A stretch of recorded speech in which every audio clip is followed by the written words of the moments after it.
things. He was saying like that carnivores, all the carnivores used to be herbivores, and the evidence he comes up for this is fruit bat teeth, you know, or bear teeth, omnivores, right? He doesn't know anything about fucking animals. He doesn't know anything about the digestive systems of animals that are so different, so vastly different between a carnivore and a herbivore. They don't just, you know, change like that because a guy eats a piece of fruit. All of a sudden, a lion's intestines are going to shrink by dozens of feet. You know, it's ridiculous. His bullshit about the universe expanding. That's one of the things that really stood out in my mind was when someone asked why is the universe expanding? What would God's reason for that be? And right off the bat, Ken Ham said, well, I obviously don't know. I obviously can't know that. Then he spent like the next 2 minutes explaining how it is to show how great God is. So he says he doesn't know, and then he immediately has to correct that and say, oh, he does know, right? But Bill Nye, the whole time, you know, when he didn't have an answer, he said, you know, I don't know. I don't have the answer. And then, you know, and he didn't just start, you know, plugging it in like, oh, this is the answer, this is the answer, because, you know, that's what Ken Ham was doing. But Ken Ham sees that as a weakness. You know, oh, he doesn't know. Oh, well, I do know. Yep. I have this book. I have this book that says so. Well, substantiate the fucking claim. Just because it's in the Bible, you know, that doesn't mean, okay, that's it. That's the end of the story. Substantiate it. Well said, brother. That's good. First impression. Go ahead, Steve. Go ahead. Sorry. Oh, well, I don't want to say too much right now because I know we're going to get into it like hardcore, but there are two things that jump out at me. First is, first of all, Bill Nye did great. I thought he was amazing. I love what Dark Matter said about how he, whenever the correct answer was uncertainty, how he owned that. And he didn't try to pretend that there was anything wrong with that. It's fine for a scientific question to be unanswered or to be not fully answered. That's what we expect. We accept that. We pursue the answer until we get what we think is a good answer. That's. But the thing about Ken Ham is, first of all, if you didn't know this already, his understanding, his basic understanding of evolution is worse than like an attentive freshman high school student. I mean, he has absolutely no idea what the fuck he's talking about when he's talking about just the basic principles of evolution. And I'm far from an evolutionary biologist. I'm not a trained scientist in any way. I took biology classes in high school and college, and that's the extent of my training as a scientist. But Ken Ham doesn't even grasp the basic fundamental principles of the theory of evolution. He has no idea. Toward the end there, he showed he doesn't even know what survival of the fittest means. When he was talking about like the cave fish, the blind cave fish, he said, well, it's not survival of the fittest, it's survival of whatever survives. No, stupid. It means that evolving away from the eyes, losing the eyes, conferred on those eyeless blind fish some kind of an advantage. They were able to use their resources of their body more efficiently. Something made them more fit to live in their environment than the fish who did not lose their eyes. It is survival of the fittest. Yep. You twit. You have no idea what you're talking about. The other thing is, he kept saying, like the bit about naturalism being a religion. Well, the good news for Ken is that unlike his religion, which he admitted multiple times, he just will refuse to abandon. He always dodged the question when people said, you know, what would make you think that you were wrong? He completely refused to answer that question and basically just said, look, I know for a fact that I'm right and nothing will ever change my mind. Contrary to that, naturalism is conditional. So if Ken Ham has a problem with naturalism, all he needs to do is provide the evidence that would contradict it, and it's gone. It's gone. Because we don't presuppose naturalism.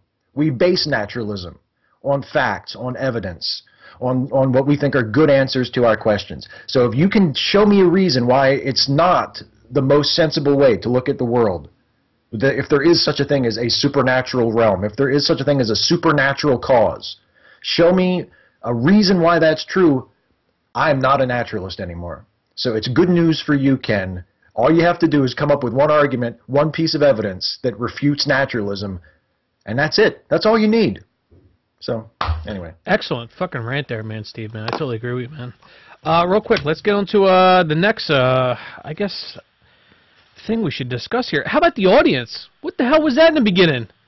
Nobody was cheering, and then all of a sudden, I would say about halfway through, a little bit more than halfway through, people start cheering a little bit more for Nye. What the hell was up? What's up with that shit, man? I think in the beginning they were asked not to applaud for the first 5-minute things. You think?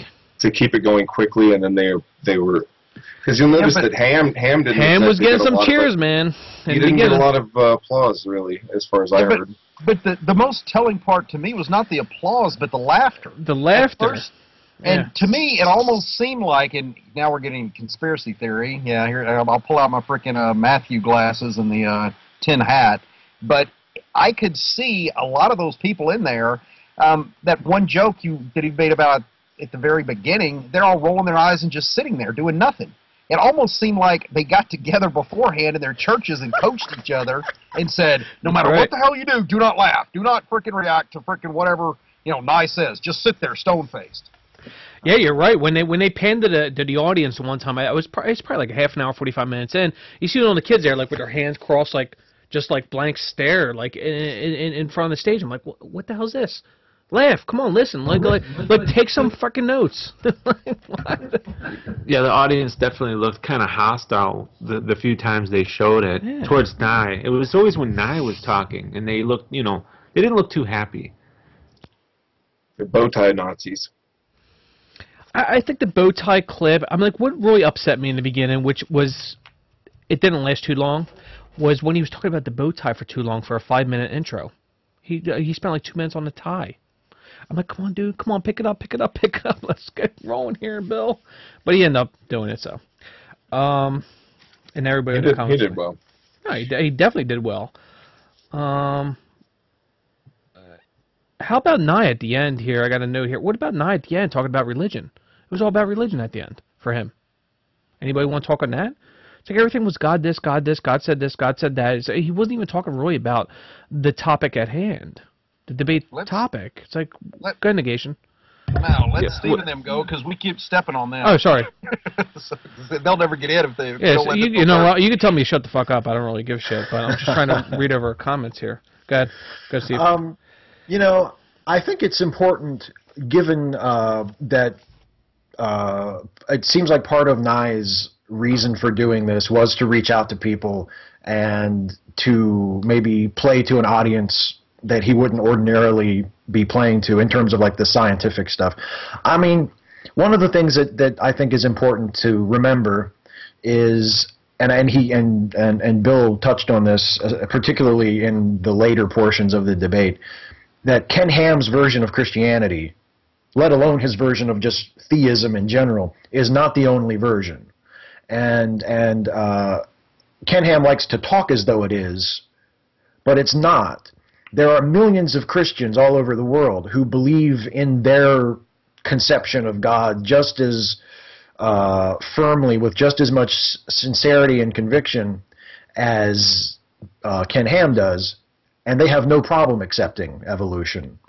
They have no problem accepting modern cosmology. They have come up with some interpretation of the Bible that fits into what we know about science.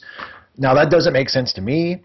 I don't see any reason justifying any of it, but it's disingenuous and it's dishonest and it's unfair to those people for Ken Ham to say, well, the Bible says this and the Bible says this and the Bible says this and the Bible says this, because there are lots and lots and lots of people that share his general belief that think he's dead wrong about pretty much everything he says about science. And I think that's something that Bill was sort of bringing into the conversation at the end and saying, look, there's what we know about science, and there's our religious beliefs, our spiritual beliefs, and just because you hold a particular spiritual belief doesn't mean that you have to reject science, it also doesn't give you, it basically doesn't give you the right to say, well, this is true and this can't be true. Like, you as an individual don't really have the right to decide that science is wrong, because it's not up to you, and it's not up to me, and it's not up to any individual. It's up to the facts. The facts are what tell us what is right and wrong. And it's possible to have a religious faith and also to accept at least most of the facts. And that's something that Ken Ham, I think, would like for people to not believe. He wants people to accept his version of his particular religion and reject everything else that contradicts that. Man, well said, Steve. Are we over that right now, negation? No, we're good? No, I mean, I don't think, I think Steve was the only one that had a chance to go on it. I'd say let Dark Matter and other people talk. Dark Matter, Coctopus, and negation. Sorry, I'm like going on chat and doing notes here. Sorry about that. Dark Matter, you got anything? Well, let someone else go first while I collect my thoughts. All right, no problem. Coctopus, I know you got a lot to say. Go ahead. Sorry, what was the topic? I'm also off doing 50,000. There's just too much going on. Go ahead, negation. I'll go. Steve, one thing that you hit on that, I mean, you kind of said it twice now, which I absolutely agree, is that, you know, Ham has no flipping clue what science is. He keeps using the word in the context of a noun only. I don't think he has a concept that it can be used and is in most cases used as a verb. It amazes me that he has no clue that there is a scientific method out there that can be utilized to not only, like he wants to use it, to just categorize facts, quote unquote, but actively discern what is going on. And to me, that is the biggest telling point of this whole debate, is just how fundamentally sad he was when it came to being able to apply anything outside of his little script. Anything hits him any way, shape, or form. I mean, how many times did Nye ask him, please explain to me whatever? And just, I mean, by the end, Nye finally just said, show me anything. One thing, just like you said, you know, before. And he can't do it. He just keeps going, there's a book. There's a book. Are you kidding me? Coctopus, I'll go ahead, or I'll start ranting forever on the science end of this.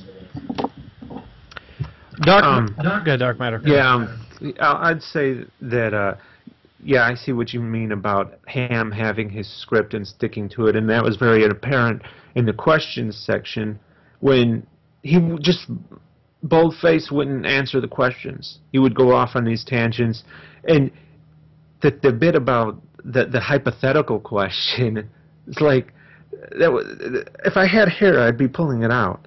The guy, he's like, there's no hypothetical because it just can't be. See, you don't know what a fucking hypothetical question is.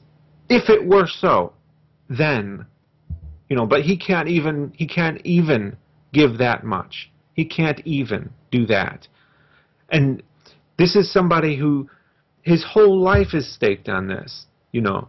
He's not going to listen to reason no matter what. Or he's going to pretend like he knows better. No, I totally agree. You got anything else, Dark Matter? You good? It's actually pretty pathetic. It is. And it's like I was talking about before in the pre-show, like the mental gymnastics you have to go through in order to convince yourself of all this shit must be exhausting, because, like, you know, it's tiresome to follow so many lies and to convince yourself that it's true. I mean, we often talk about, are people actually this stupid, or are they just acting? Well, I believe Ken Ham is actually that fucking stupid. And there's a level of acting. He knows how, you know, how to dodge the fucking questions. They give him a question, and he's like, well, let me tell you about some dentist I know who's a creationist. Like, and we'll watch a little video from him. Like, oh, come on, dude. Like, you know, you're not fooling anybody. Nobody is like, oh, you know what? A dentist also is a creationist. Therefore, you're right. I'm going to throw out all the scientific evidence and start believing in the God of the Bible. And not just that, but the fucking creationist, like, craziness that even other Christians look at and are, like, cringe with embarrassment. Yeah, it's funny shit. You know what I really enjoyed that, and I already stated this in the pre-show, which I stated, was I hope that Bill Nye basically reaches out to the youth, children out there, the next generation, try to create more scientists or people that are interested or should be interested in science or will be interested in science, I should say, the youth in general. I love that actually he touched on that many times. He really did. He's like, hey, to all the youth out there, to all you children out there, to all you people that are young, that are learning about science, embrace it. This is good. So I love that he did that, and I was hoping that he did that. That was the main point that I wished that, or I hoped, I should say, that he would point to, and he did. He did a good job on that. I want to say that. But the funny thing I like is the one question that the CNN moderator proposed to Ken Ham, and he said, what would anything change your mind? You know what I mean? That question that he had. And Ken Ham basically waited a few seconds. There was like a 5 seconds gap he had to think. He said, well, I'm a Christian. You guys remember that? Okay, well, let's talk about that. Go ahead, Octopus, go ahead, and then we'll go to Steve. Okay. That's bullshit, so, dude. It's like, come on, dude. Really? Is that so all you got? Yeah, so basically what happens is, when asked, and this is the same question that Bill Nye answered with, like, he's like, give me one piece of evidence that contradicts all the others, and that'll make me believe. Whereas Ken Ham is like, nothing. He's like, I'm a Christian. You could show me how wrong I am, and I will just plug my fucking ears, close my eyes, and go, la la la la la Jesus. La la la la la la Jesus. I mean, they don't want to learn. They don't want to be educated. They want to believe what they want to believe. They want to hear whatever they think backs up what they fucking already believe, and they want to poo-poo anything that goes against it in any way, and they feel threatened with actual facts and simple science. This is not like really, really difficult shit to understand in this day and age, in this age of technology, where you can look anything up. That's right. It's not that fucking hard, and they choose to make it fucking impossible. They're like, well, no, can't do it. I can't be convinced. I'm so derp that no matter how much you try and fix my derp, I'm just going to keep derping along. Fucking well said. But there's clues against his bullshit, though. Like, he knows which landmines to avoid. He refused to answer how he could make a scientific prediction using the Bible or using his religious beliefs. He refused to answer why the fossils are found each within their respective layers of strata, which he dodged those like landmines because he knows those are problem topics. He knows when his argument starts fucking up, and he just completely ignores, even after repeated, Bill Nye repeatedly asking him. And he's good with misinformation to his ilk. We know that. That's what he's good at. Misinformation. He promotes it like it's fact. It's science based, and it's fucking not. And it's time to call the bullshit out, and we have to do it. Go ahead, negation, and we'll go to Steve. Negation and Steve. Okay. The most telling part of that is everything that he asks us to believe, as Nye put it, mandates that you change the physical laws that we know exist. Yep. If you go back in time, all of a sudden you have to speed up light, you have to change how light works, you have to change how the radio isotopes decay into different elements. I mean, you have to fundamentally change everything about how physics works. And that's supposed to somehow be reasonable? I mean, it's just amazing that the strides these people take, and somehow these followers just swallow it hook, line, and sinker. Steve? Well, that response, that non-response to the question of what could convince you that you're wrong. Yep. I've heard. I mean, a lot of religious folks will answer that question in similar ways. And even when in Ham's presentation, when he talked about how he trotted out some 100-year-old refuted science textbook that talked about the 5 races of man, which is old, refuted science. No reputable scientist believes that. That's been completely debunked. But he points at that and says, look, see, science was wrong about that. And he thinks about that as proof of weakness. And it's actually proof of strength. because such a fucking good point. Please, yes. Yeah, because if you make a statement and there's no way, even hypothetically, that you can show that you are wrong, there's no reason to believe that that statement is true. And that sounds counterintuitive at first if you're not familiar with the scientific method. But as Lawrence Krauss has said in multiple talks, most of what scientists do is trying to prove themselves wrong. You make a hypothesis, you make a proposition, and then you think of every possible way that you could be wrong, and you set about testing it and figuring out, is it wrong for this reason? No, okay, that checks out. Well, maybe this. Let me test this. You try to prove yourself wrong because falsifiability is the key element of any strong argument. Absolutely. If there's no way that you can possibly be wrong, it's not a strong argument, it's a weak argument. It's an argument that probably doesn't deserve to be considered at all. And if you can't admit that even hypothetically there's some way that you could be wrong, if that there's no evidence, there's no argument, there's nothing hypothetically that could ever change your mind, that's a sign that you have no confidence in your position and your position is ultimately weak. Fucking amen, dude. Ramen. No, I'm just kidding.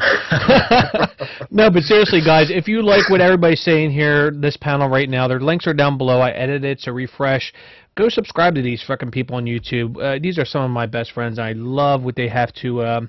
I love their videos. These are some of the best people on YouTube. Some of the best people, not all, or many, or most. Just some of the best people on YouTube. I'm pretty sure it's all of us. Oh, shut up. Pretty sure we're all here right now.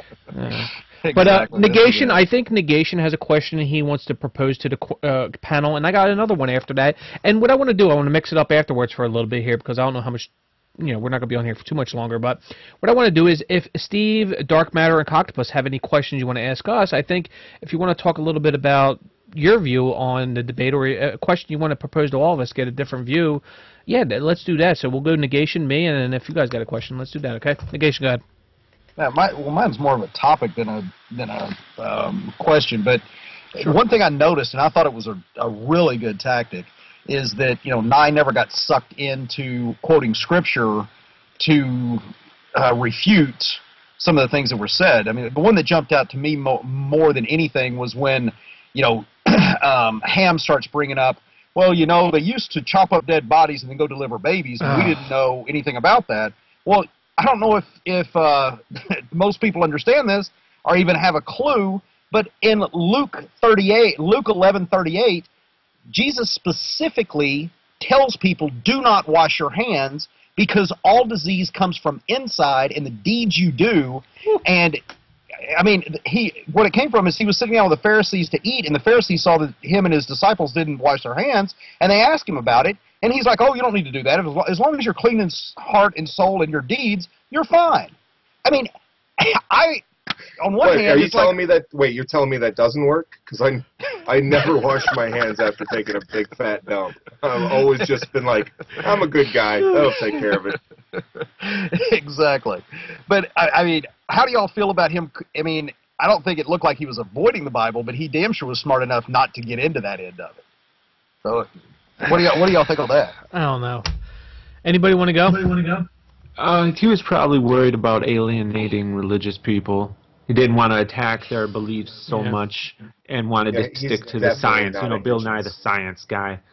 Yeah, he's definitely not a Hitchens. He was, just trying to...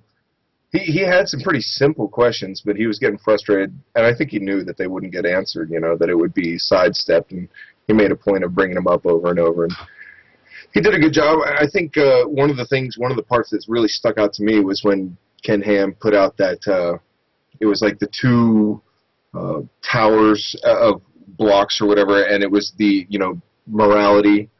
If God exists, then this is where our morals come from, and if He doesn't exist, then you get abortion. And it was such a bad and such a one-sided thing that was not that Bill Nye didn't touch on. I don't think he touched on the morality argument at all because he's trying to go with the science bit. But I mean, it was such a bad argument, especially if you read the Bible, especially the Old Testament, which is what creationism is really based on. And I mean, that was embarrassing to watch. What was the other ones? Oh, it was like marriage ? They're like traditional marriage versus whatever that would be if there was no God. And then they're like having a beautiful baby if God exists, and then versus if there's no God, then why not just abort it? Like, it was such a just shitty, and really going for the emotional, aspect the of strength. it. Yeah, they're tagging you along. They're hoping that's enough to sway you or to keep you thinking. Yeah. Ignore the science, feel the emotion. Like, but look, if evolution is true, then now you have to support abortion. Like, that's pretty much what he's going for, and it's kind of walk along with me, and you'll be all right. Yeah, good. Steve, and in Dark Matter. Yeah, well, there were a lot of appeals to consequences, and there's a lot of wishful thinking. Like Ham said multiple times, and you hear this from creationists and religious apologists a lot. They'll present their worldview, and they'll say, see, my worldview explains all these things that a scientific worldview doesn't explain. And they leave out the part where they demonstrate that their worldview is actually true. That just because you can make up a story that accounts for things that are unanswered questions by someone else's story doesn't mean that your story is true and their story isn't. And they leave that part out. They always leave that part out. They can say, like, well, like, I mean, even a presuppositionalist, which Ham kind of got into presuppositionalism a little bit here and there when he was talking about how, even a secular scientist has to borrow from a Christian worldview in order to do reason and to do science. And it's interesting, he never says they have to borrow from a Muslim worldview. I'm pretty sure there are reasonable, rational Muslims as well who don't feel they're borrowing from Christianity when they exercise their reason. I'm pretty sure there were people who lived, 5,000 years ago who had some capacity to use their reason, who had no knowledge of the Bible at all, who didn't feel they were borrowing from a Christian worldview to exercise their reason. But he does this, and he never bothers to demonstrate why it's actually true. You can't just say, well, look, my version, in my worldview, my reason is completely justified. Well, good for you. You made up a nice, neat story. Now, tell me why I should believe it. Or get back to reality now. Right. Seriously, Dark Matter? Or did you already go? No, I mean, yeah, it's just, that's all what it is assertion, and that's all it's good for. It like Nye kept trying to push on him. It doesn't have predictive power,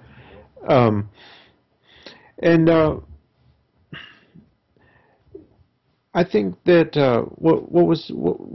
Coctopus was talking about the morality thing, and that's just another assertion. It's like he's saying with God, you have all this X, Y, and Z morality that explains this and that, and how? I mean, it's an appeal to an authority. It's not an account for morality. It's God says X, Y, and Z is moral, therefore it is. Well, that doesn't follow. That's not the meaning of objective morality, which is what they're pushing for, right? No, that just means that this person known as God says X, Y, and Z is moral. Well, that's not an account for objective morality. None of this is ever explained. It's just glossed over. You're supposed to take it at face value. People need to start, getting on these creationists for this. That's not morality. That's subjective morality. That's a mind coming up with morality. Objective morality is supposed to transcend minds. Another thing that I'd like to address, and maybe some of you other guys want to address this too, is this absurd notion that people just take on face value without challenging so often, is that when Bill Nye was talking about the awe of discovery, like he's even noticed dogs having this awe when they discover something new, and Ham's response to that was this: well, if you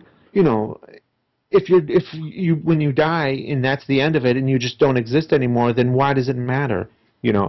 And that right there, why does no one ever get on that? It's like, so if you don't live forever, then there's no point. Like, the future is all that matters and the present doesn't matter? If you can't matter for all time, then you don't matter at all? How does that follow? It doesn't even begin to follow. I care about the present. I don't care about 500 million years from now. I care about what's going on now. And that's why it matters to me, because I'm a being of the present. And I don't need to live forever in an afterlife in order for me to care about things today. You're 110% right. Like how I look at it is I want to care about, well, I want to care about now. Right now I got a problem with my father. I'm helping